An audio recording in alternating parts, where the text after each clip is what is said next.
del retículo, contracción del glúteo. ¿Sí? Siempre inicia y se va, como está aquí.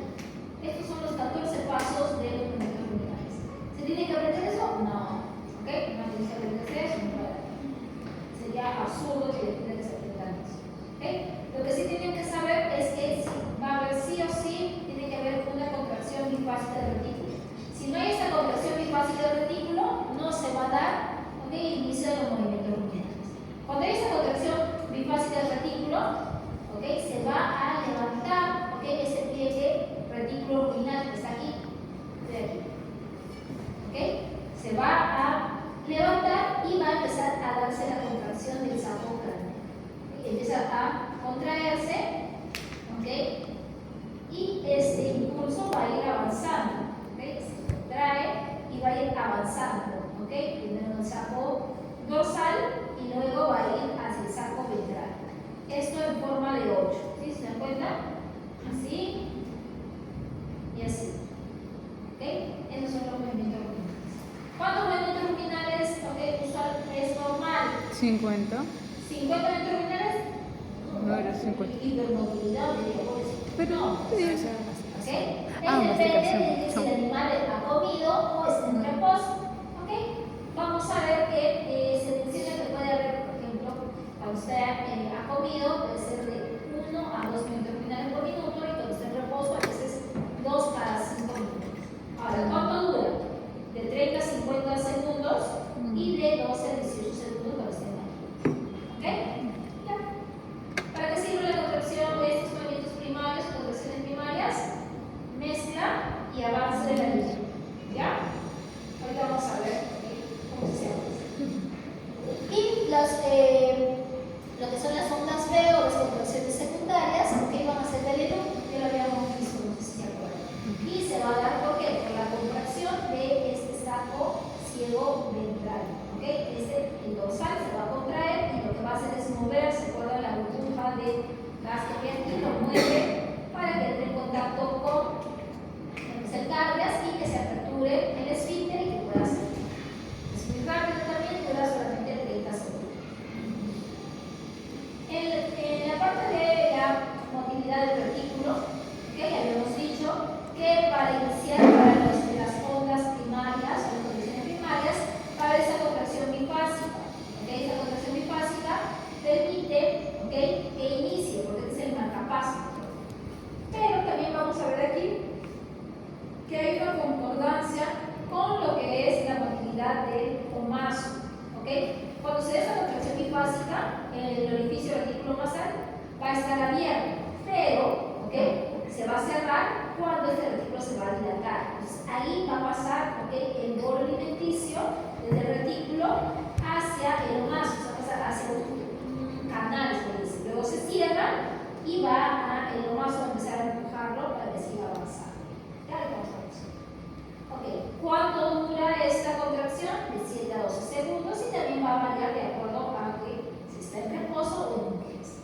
¿Existe una tercera contracción del retículo? Sí, habíamos dicho que es importante para la rumia. ¿Okay? La rumia, que habíamos visto ya más diapositivas adelante, es importante para el mantenimiento del pH adecuado. ¿Sí? ¿Qué pasa en el omaso? ¿Okay? Hay que recordar que el omaso tiene esta peculiaridad de tener muchas como hojas, y entre las hojas tiene como unas espículas. Estas espículas, cuando pasa el líquido a través de ellos, van a unirse y van a formar como si fuera un servidor, como un colador. ¿Okay? Se van a unir estas y a través de ellas deben pasar las partículas que son pequeñas. Si son partículas grandes, se quedarán atrapadas y también el orificio omaso o masal también se cerrará. ¿Okay? Se cerrará porque son partículas muy grandes, tienen que seguir el proceso. ¿Okay? ¿Qué más? ¿Qué más va a pasar aquí en el omaso? Habíamos dicho que aquí se va a dar la absorción de los ácidos grasos volátiles remanentes, el bicarbonato, ¿okay?, para que no altere el pH a nivel del agua. ¿Sí? Muy rápido. ¿Está bien? ¿Hasta ahí se ve la motilidad? ¿Qué cosa podría alterar la motilidad?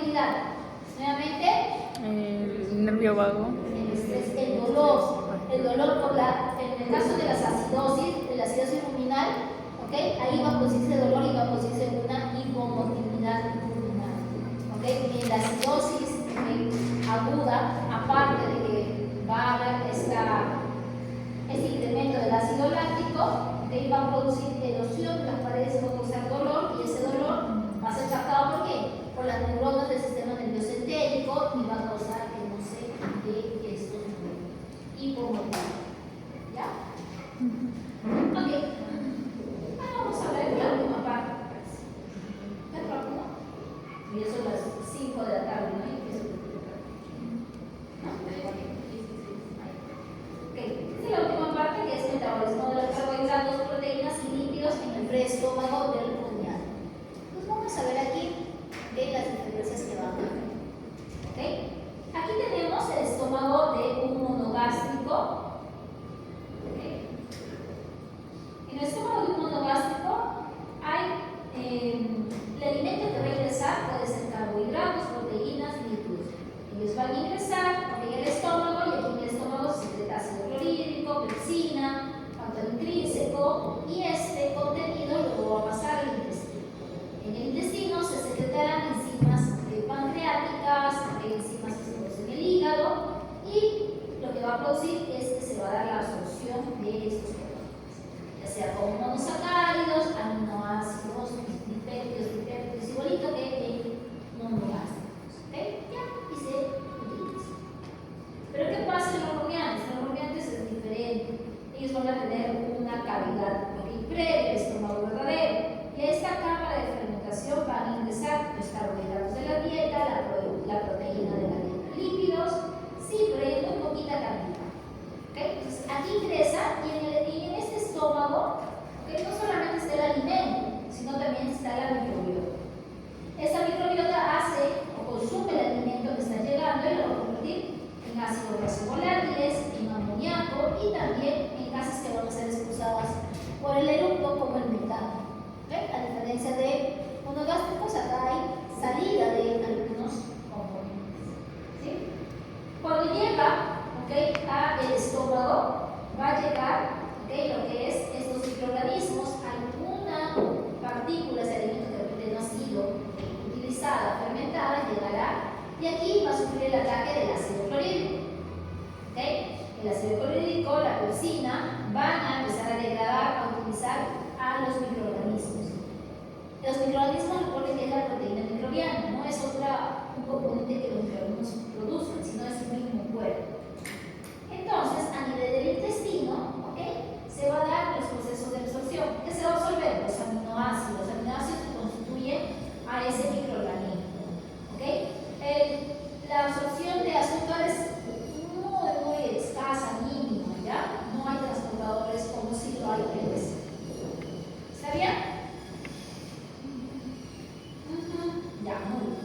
Okay. ¿Quién compone la microbiota en el rumen? La microbiota va a estar constituida por las bacterias, protozoarios, arqueas, hongos, bacteriófagos. En número, las que van a ser más abundantes van a ser las bacterias. Sin embargo, recordemos que las bacterias son pequeñitas. Sin embargo, si hablamos acerca de la masa que va a haber, la masa, ¿okay?, de las bacterias va a ser muy similar a la masa de los protozoarios. ¿Por qué? Los protozoarios son grandes, bastante grandes. Por eso que son casi, ¿okay?, iguales. Por eso decimos que, por ejemplo, que una gotita de líquido ruminal, ¿okay?, va a tener, ¿okay?, 100 billones de bacterias, ¿okay?, va a tener 10 millones de protozoarios y 10.000 hongos. ¿Okay? Van a tener, ¿okay?, muchísimos microorganismos. ¿Cuántos microorganismos hay aquí? ¿Un trillón? ¿No? ¿Un trillón o no? ¿Sí? ¿No? Es un montón. ¿Okay? Estos microorganismos están en 3 diferentes zonas.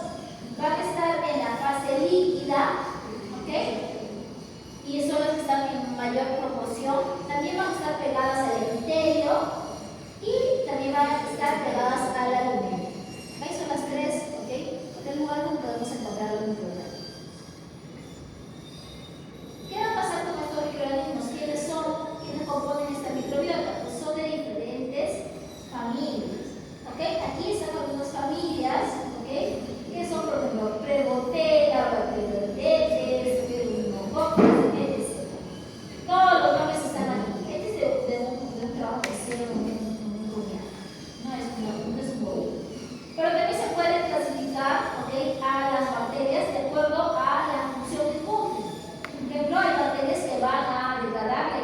celulosa, pues se le conoce como hemicelulolíticas, celulolíticas, y van a consumir o van a degradar lo que es la celulosa.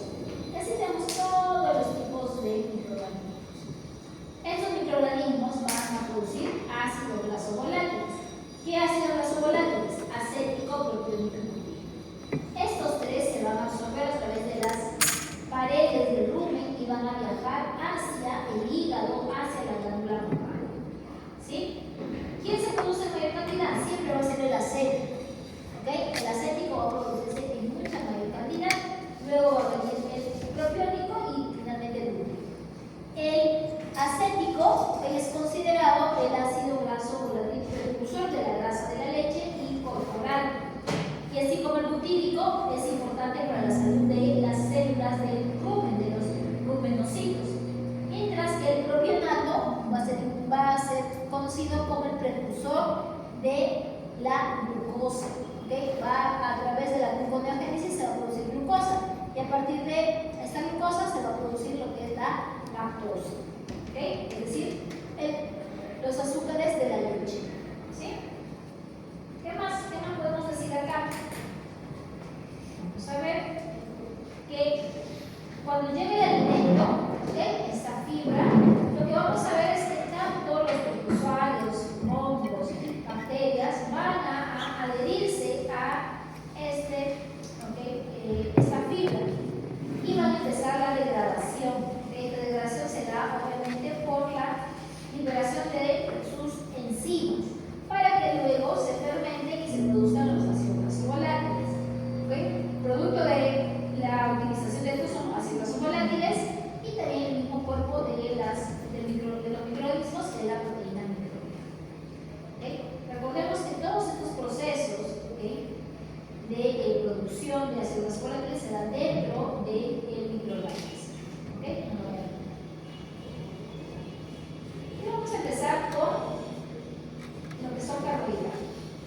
¿Okay? En el caso de los carbohidratos, vamos a tener que estos polisacáridos que vienen de la dieta, pues celulosa, hemicelulosa, pectina, almidón, van a sufrir el ataque de especies hidrolíticas y vamos a tener como resultado, ¿okay?, azúcares solubles.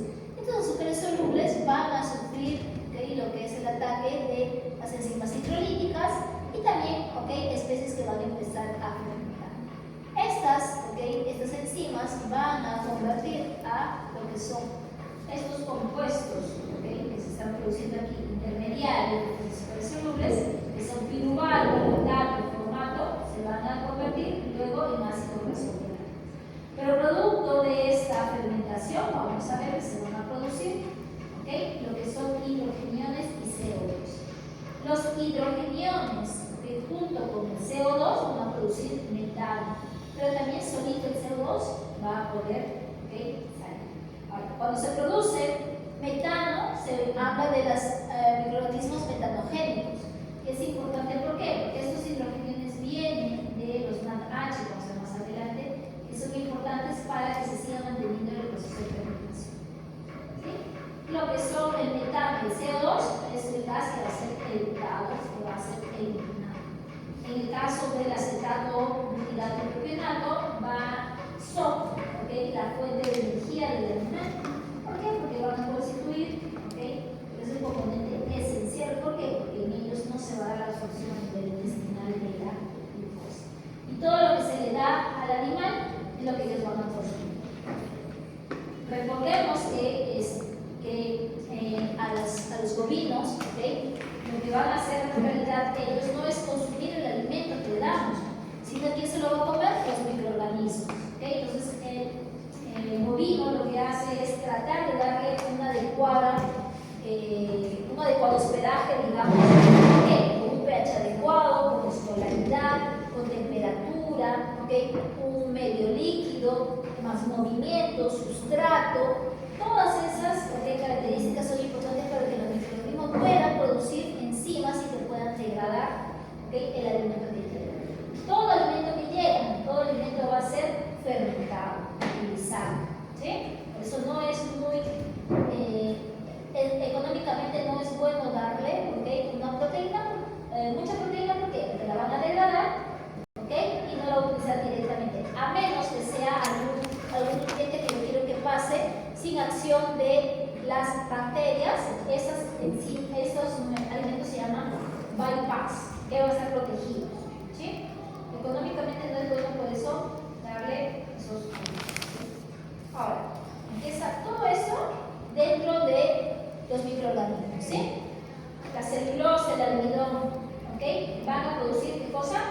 exosas. Estas exosas, por la glucólisis, van a producir piruvato.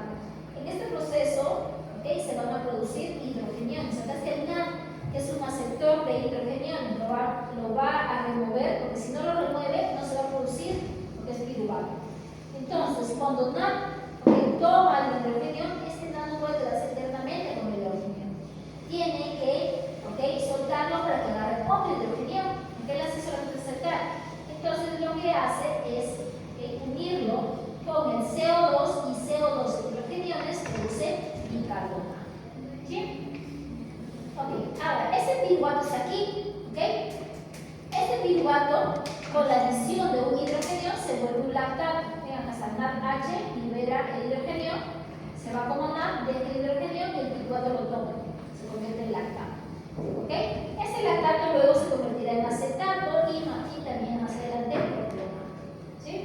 Aquí lo mismo, el piruvato va a convertirse en succinato y luego en propionato por la acción de otras enzimas. Son enzimas diferentes. En el caso de la producción de acetato y butirato también van a derivar del mismo piruvato, no se vayan a olvidar. ¿Sí? Esto ya debe saberlo de química, usted tiene su edad.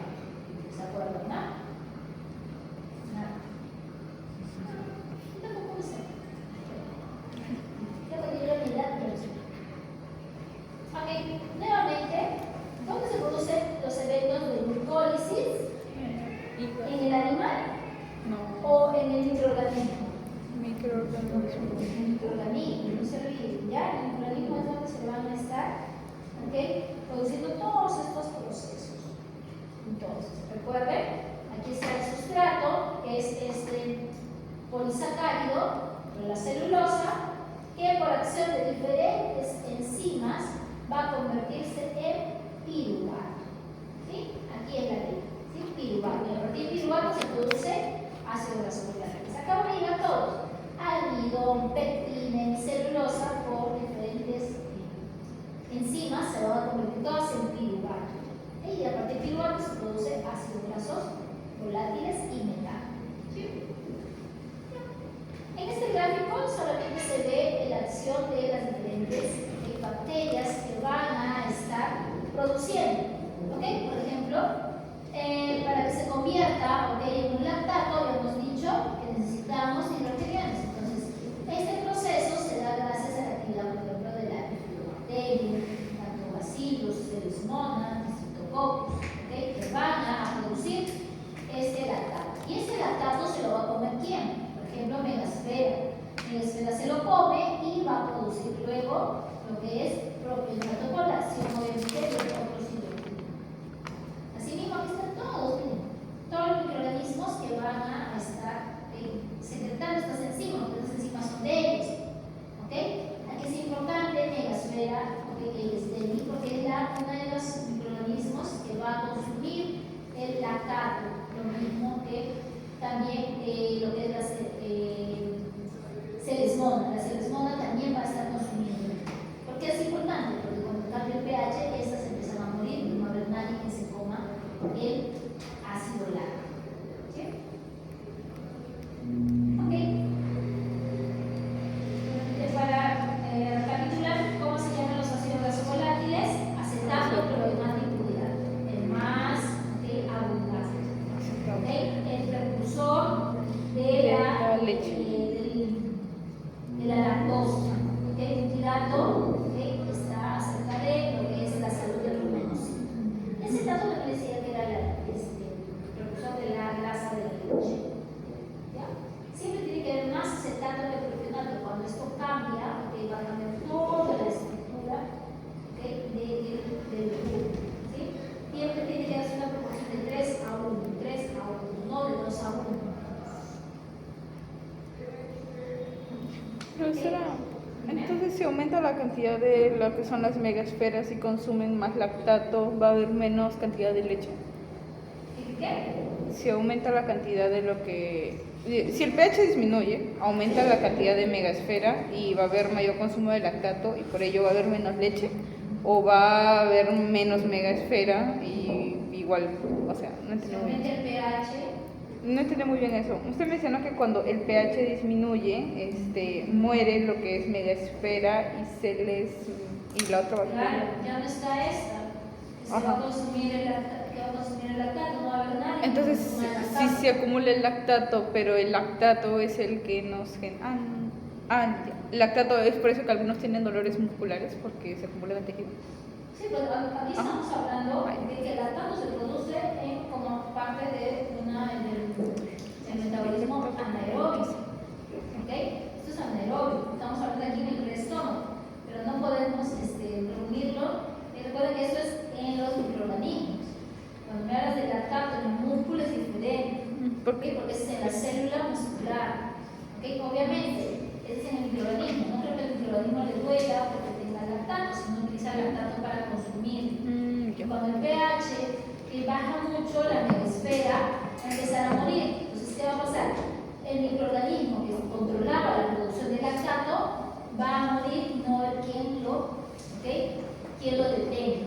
A la megasfera se reproduce de manera muy lenta. ¿Okay? Y también la producción normalmente de lactato va a ser lenta, no va a ser muchísimo, va a ser muy, muy, muy bajita. Por eso es que están equilibrados. Cuando hay un incremento de ácido láctico, el ácido láctico va a cambiar por completo todo esto, obviamente. No va a haber, va a haber un incremento de lo que son los lactobacilos, que son los que producen lactato. No va a ser producido lactato, por ejemplo, por estos microorganismos, sino por otros que van a producir muchísimo lactato. ¿Ya? En una acidosis ruminal aguda, lo último que le prestamos atención es la producción de leche, también queremos salvar, porque eso como que tiene un límite. Ya. Muy bien. Entonces, aquí está, este es el rumen donde tenemos los ácidos grasos volátiles que van a ir por mediante la circulación enterohepática hacia el hígado. En el hígado estos ácidos grasos volátiles se van a convertir en glucosa gracias a la gluconeogénesis. Esta glucosa va a ser transportada hacia los diferentes órganos que lo van a necesitar. Uno de ellos es la ubre, donde va a ser precursor de la lactosa. También es energía para lo que son las madres preñadas y para otros procesos. Todos los procesos que se necesiten van a darse. La glucosa no es la que va a regular lo que es la secreción de insulina en vacas, sino es el incremento de ácidos grasos volátiles, en especial lo que es el ácido propiónico. ¿Sí? ¿Qué más? ¿Qué más tenemos? Que a este pool de glucosa también es de repente la glucosa que se puede absorber a nivel intestinal en cantidades bajitas, pues es una flechita muy chiquita que va a contribuir. ¿Sí? ¿Qué pasa con el lactato? El lactato, si se coloca en pequeñas cantidades, que han escuchado sobre el lactato Ringer, ¿sí?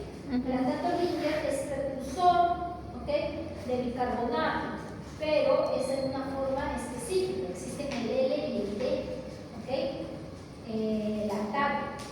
Este lactato va a llegar al hígado y va a ser base para producir luego lo que son aminoácidos. Entonces es bueno, pero en cantidades pequeñas. Cuando sobrepasa la capacidad del hígado, este lactato se va a acumular aquí y es lo que produce la acidosis ruminal. ¿Sí? La acidosis metabólica ya cuando se acumula en el torrente sanguíneo. ¿Por qué? Porque este va a estar muy sobrecargado. ¿Ya? Recuerden que el ácido láctico es el causante de la acidosis ruminal aguda. ¿Sí? Y como está en el rumen, también por su pKa puede pasar mucho más, se absorbe más rápido que los ácidos grasos volátiles. Por eso que sale circulación. Ya, ahí terminamos lo que son carbohidratos. ¿Hay alguna pregunta? ¿No?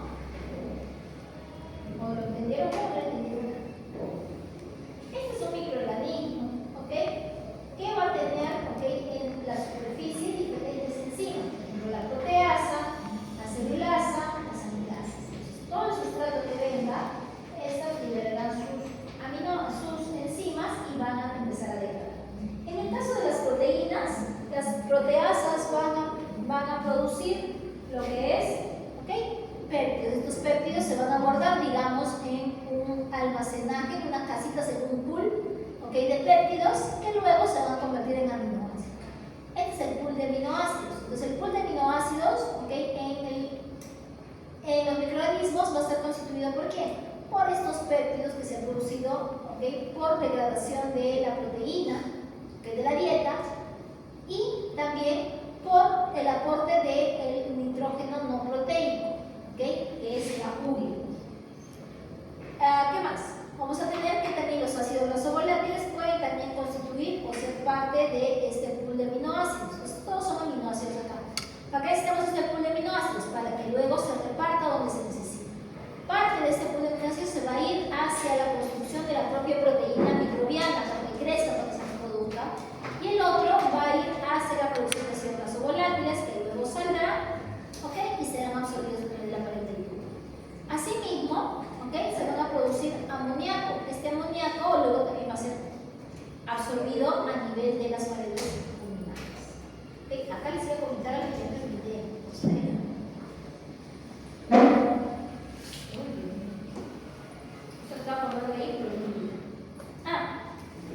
El nitrógeno no proteico, ¿okay?, el NP, ¿okay?, recuerden que va a ser importante. Les dije hace un momento, ¿okay?, que era importante, ¿qué cosa?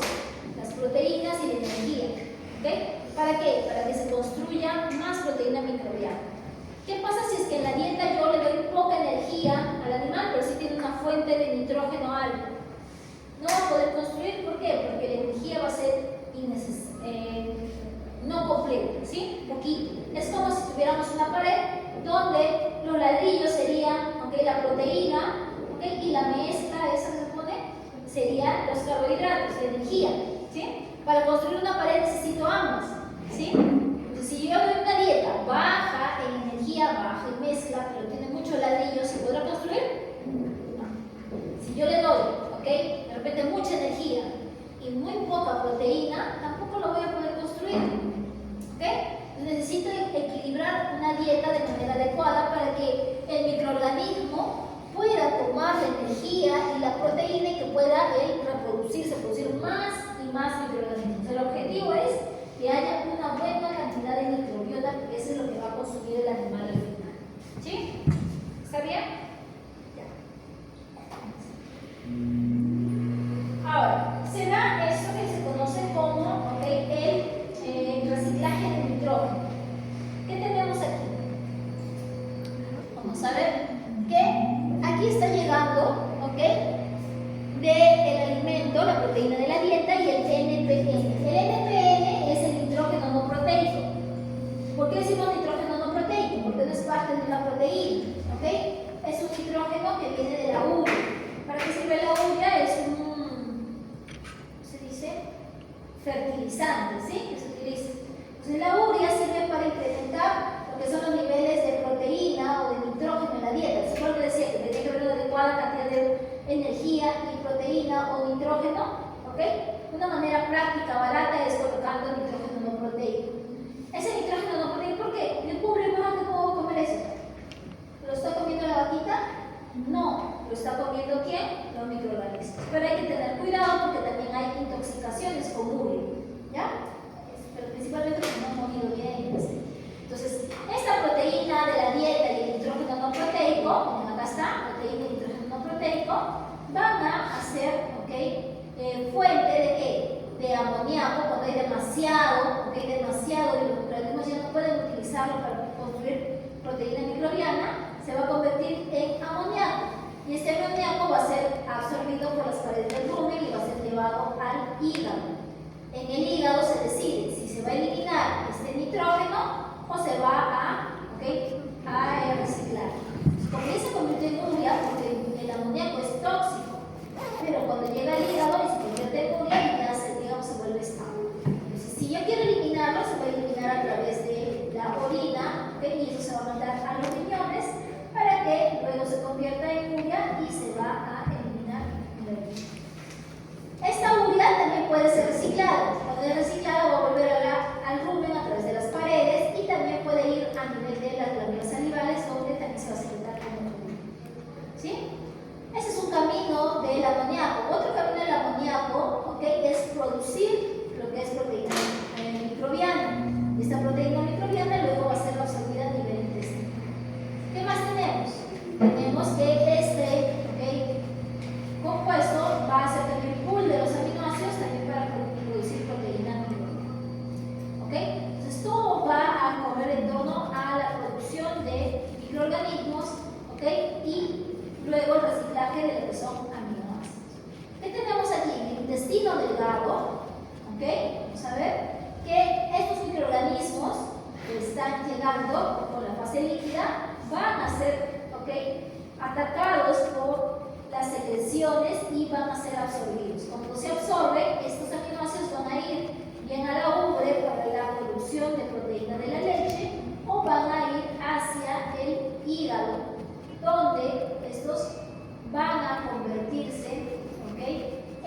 de venta fácil. Entonces, una de las cosas prácticas que deben hacer para mantener de manera adecuada su alimentación es traer su proteína y ya el carbohidrato lo encuentran en la carne.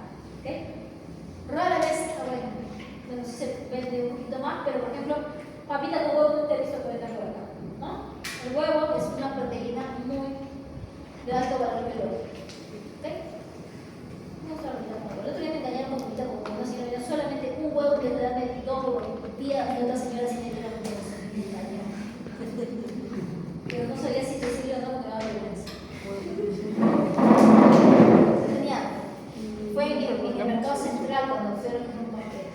Ya, miren, aquí también es el mismo mecanismo, pero está simplificado. ¿Ok? Entonces, vamos a ver que al rumen, ¿qué va a llegar? ¿Qué compuestos nitrogenados llegan? Puede llegar la urea, ¿sí? Puede venir la urea de la saliva, ¿ok?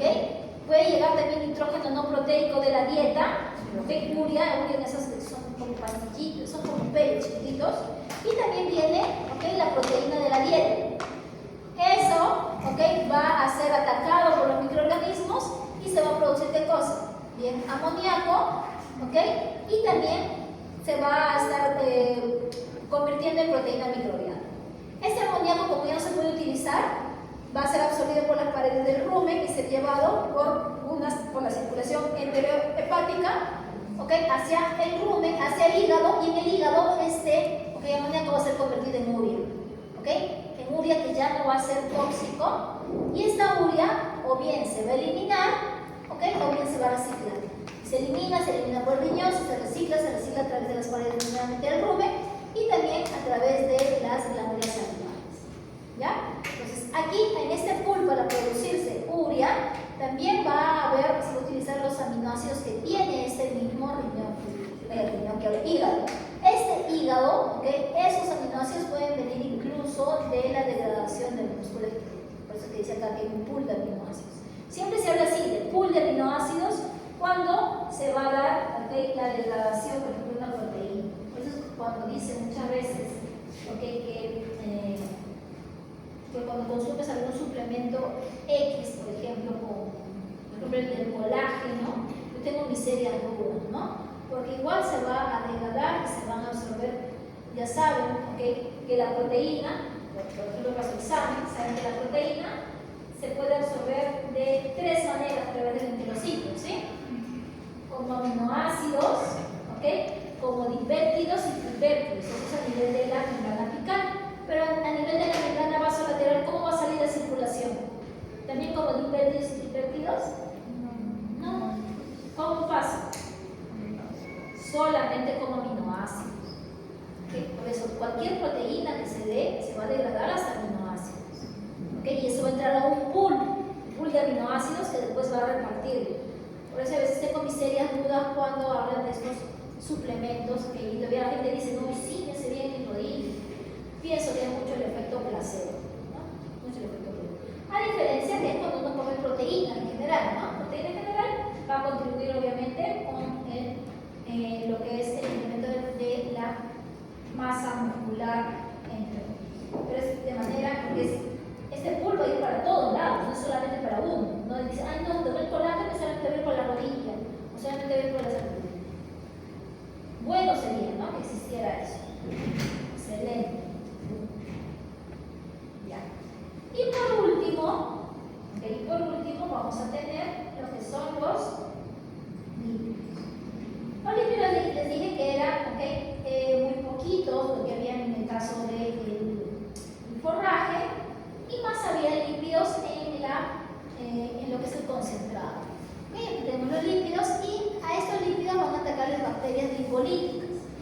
Y dependiendo del tipo de lípidos, vamos a ver que se van a producir diferentes subproductos. En el caso de triglicéridos, van a actuar las lipasas esterasas y estas van a convertir a este triglicérido en glicerol y ácidos grasos saturados. Este glicerol va a fermentarse y va a producir ácidos grasos volátiles.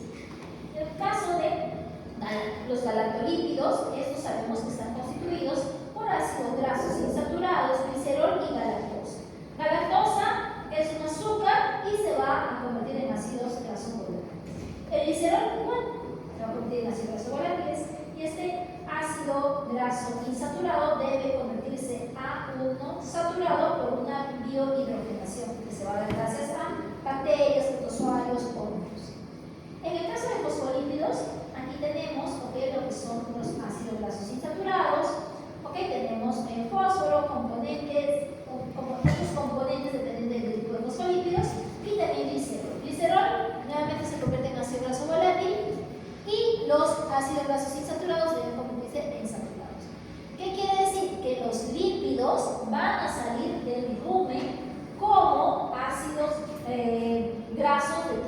como saturados. ¿Ok? Siempre tiene que salir como saturados. ¿Sí? Y eso me parece que es lo último de rumiantes. ¿Ok? ¿Ya? Entonces así están como que en mucha furia ustedes. ¿Ok? No, tienen ese, ¿cómo se llama? Amoníaco en la sangre, la gasolina.